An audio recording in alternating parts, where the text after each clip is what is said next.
ना साधू संत ना आताचे भगवे घालून गाव येतात महाराज फिरत फिरत. नेमकं माता भगिनी लई लवकर भुलणार कोणाला तेला. आणि महाराज एक सांगू का, सोंग घेतलेला माणूस जास्त भारी वाटतंय का ओरिजिनल? बर, ओरिजिनल सोन्याची अंगठी जास्त चमकते आहे का डुप्लिकेट? बेंटेक्स, बरोबर आहे की नाही? नाही, झोपी गेलेला ओरिजिनल माणूस खरा झोपलेला का झोपीचं सोंग घेऊन पडलेला?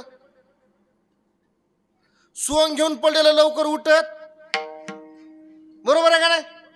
तसे सोंग घेऊन आलेले राहतात.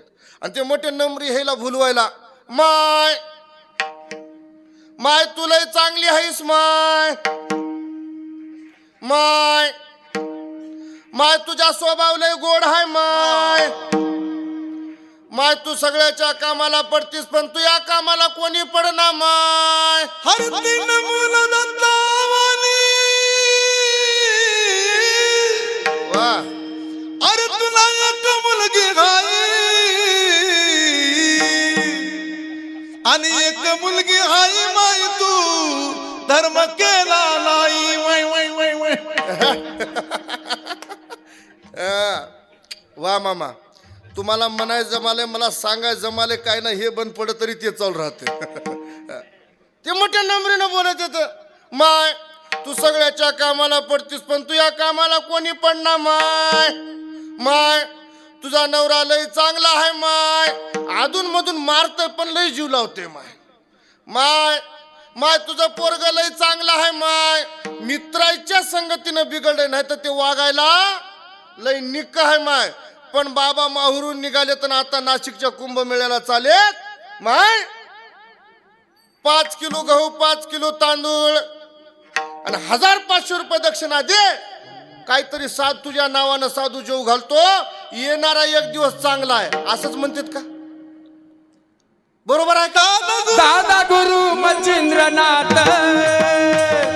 कर्मगिरी पर्वतात, दादागिरी पर्वतात, धर्मगिरी पर्वतात, त्यांची भाषा लईच निराळी, त्यांची भाषा लईच निराळी.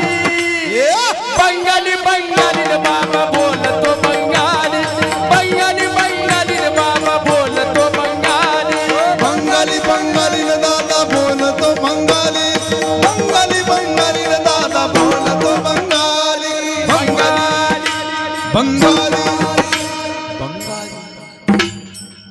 अशा चाली म्हणू नका, एखाद्याच्या अंगात येईल.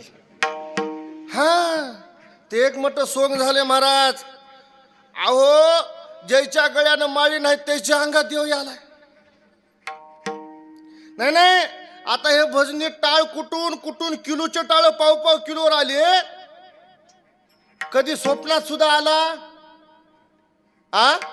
ज्याच्या गळ्यानं माळी नाही त्याच्या अंगात कसा देव येत असेल बरं? मला टीका करायची नाही, पण महाराज जाऊ द्या चला. असे गावोगाव येतात का नाही, भगवे कपडे घालून येतात, तो ओरिजिनल साधू असेल असं सांगता येत नाही. ओरिजिनल संत आणि ओरिजिनल साधू जास्त प्रमाणामध्ये समाजात येतच नसतो, पहिली गोष्ट. दुसरी गोष्ट, खरा साधू खरा संत जिवंतपणी कळतच नसतो. शूर ओळखावा रणी आणि साधू ओळखावा मरणी. पतिव्रता ओळखावी शरणी, महाराज ओळखावा काल्याच्या कीर्तना दिशी. लक्ष द्या, बरोबर आहे का नाही? साधू जिवंतपणी कळत नसतो. तुम्ही म्हणताल कस काय कळत नसतो? ऐका, जर साधू जिवंतपणी कळाला असता तर विश्वमाऊली ज्ञानोबा जगद्गुरु तुकोबांना एवढा त्रास झाला नसता. खरं सांगा, त्यांना कमी त्रास झाला का? आज त्याच्या नावावर ज्ञानोबा तुकाराम, संध्याकाळी गुलाबजाम, बरोबर आहे की?